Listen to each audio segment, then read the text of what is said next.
Today it does feel completely different to what it was a few days ago. It is completely... It's like it's still summer, even though it is not. I need to cut the grass for one last time before the frost. The frost should come in a few days. So on where I live, if I'm looking at planting zones, it is zone 4 or 3.5, 4, and my first frost date is on the 2nd of September, and today is the 26th of August, something like that. So 2nd of September is not very far, it's like in a week. So I want to cut everything and have it ready for the frost. I still have some carrots that I haven't picked up that I'm very excited to pick, because I know that if you leave them in the ground after the first frost, they actually become sweeter. They can handle maybe like a week or two of frosts. I'm not gonna do completely that, but yeah. And I have some herbs and leaves and things that I will still collect. I have my favorite röllika yarrow. My favorite yarrow, and I really like to collect the tops of the strawberries and the tops of the raspberries. There are now new ones coming up, but let me turn this camera for you. I already have leaves from the trees that fall beneath. Today it's this one is already orange, and it's already giving up to what is to come. Yeah, I still have some raspberries here and there, a little bit, and I need to collect. This is the oregano, and this is chubrica. It's like a timian. I have more here, and I have my carrots that are popping up, but I'm gonna wait for them to see. And yeah, this is the north. One day it's autumn, the other day is back to summer, but we like it and appreciate it. And I am with the sweater. It is like 13 degrees right now. The nights are already down to 5, I think. So it's not like it's not coming. It is very close.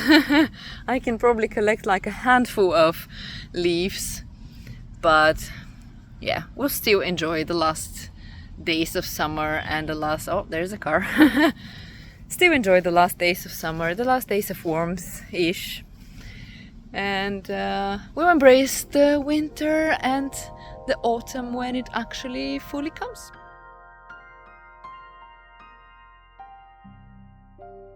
Here, in the north of Sweden, the seasons move differently. They never linger too long, never stretch themselves lazy as they do further down south. Instead, they come quickly, sharply, and with a presence that is impossible to ignore. It is still August, yet autumn is already whispering through the air. The mornings feel crisper, the nights feel heavier, and the quiet drizzle that falls from the sky carries with it not the warmth of the summer showers, but the unmistakable chill of the season that is to come. As I walk through my neighborhood in the soft autumn rain, my heart feels full of emotions. Summer is slipping away, not slowly but suddenly, almost as if overnight. The lush green that only weeks ago pulsed with life is already giving away to muted yellows and a hint of red here and there, a soft grey undertone in the skies and clouds. With each fallen leaf, I am reminded of the changes that this year has brought, not only in nature but in my own life. This summer I had to I had to let go of the one that I hold dearest in this world, my little one, my greatest joy. Oh, I'm gonna cry. No. Oh, she's not gone forever, but now living far away from me, hours away, where I cannot simply reach out my hand and find her close. The distance feels heavy, and the absence stretches longer than the miles themselves. Just as I watch the days shorten and the warmth retreats, I feel the same quiet emptiness inside. The seasons teach us that nothing stays here, nothing stays for long, not even the brightest summer night.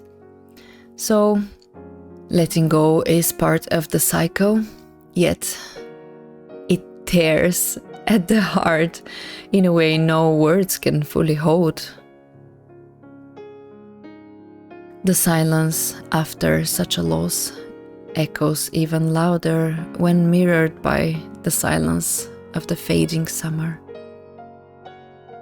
The first yellow leaves are already on the ground, wet and floating away in the ponds. The wind has changed its tone. It's no longer playful and soft, but heavier and colder, carrying with it a promise of long nights to come. My heart feels as heavy as the clouds above me, grey and restless. I have given up so much, and it is still too early to know what I will receive in return. For now, patience is my only companion, the same patience that birch trees must have as they shed their leaves and wait for the brilliance of autumn to paint them gold and crimson before the snow arrives. There is still work to do before I can rest fully, before the peace finds its way into me. But somewhere ahead, I see a light flickering, like a little candle in the tunnel, like a guiding star, and a promise that something is waiting on the other side of that tunnel when the tunnel ends. In the ancient forests of the north, the autumn winds are already singing. They move like unseen choirs through pine and spruce, through birch and rowan, carrying an old melody of endings and beginnings. The trees do not resist, they surrender their leaves. They must surrender their leaves. They surrender their colors, their warmth, trusting that the snow and the silence will soon cover them with its blanket.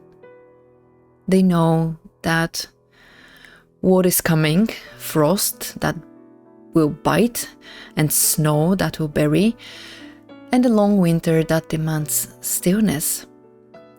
And yet, they also know that this too will pass, and that beneath the frozen earth, life awaits quietly for its return.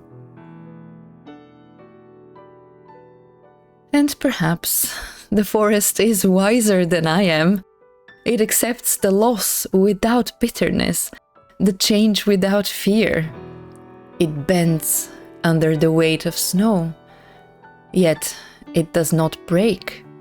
It teaches me that every season, no matter how dark, even in our lives, carries its own meaning, and that patience is not only waiting, but it's trusting.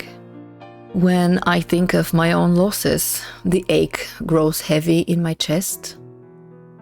To let go of what you love most is to feel the world shift beneath your feet and to wonder if you will ever stand so steady and still again.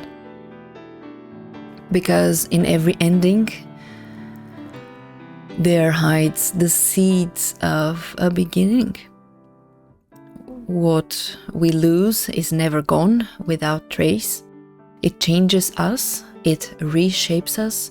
It leaves behind a space where something new might one day grow again.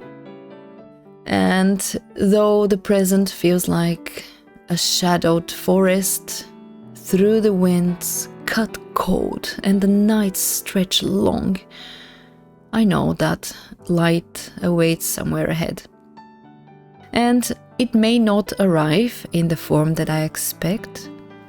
It may come quietly, like the first sunbeam glinting on frosted branches, or suddenly like spring bursting through the last snow. But it will come. And when it does, I will understand that even the darkest stories and tales can carry with it the first chapter of something bright. So I walk on, heavy-hearted, yet listening to the forest song. It tells me that loss and beauty live side by side, and that grief can walk hand in hand with hope, and that what feels like an ending today may one day be remembered as the moment where a new beginning was born.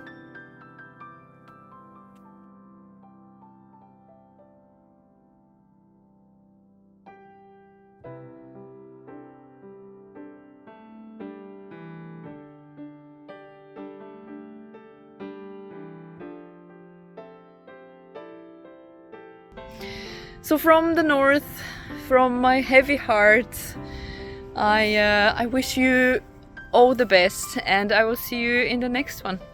Greetings from the north.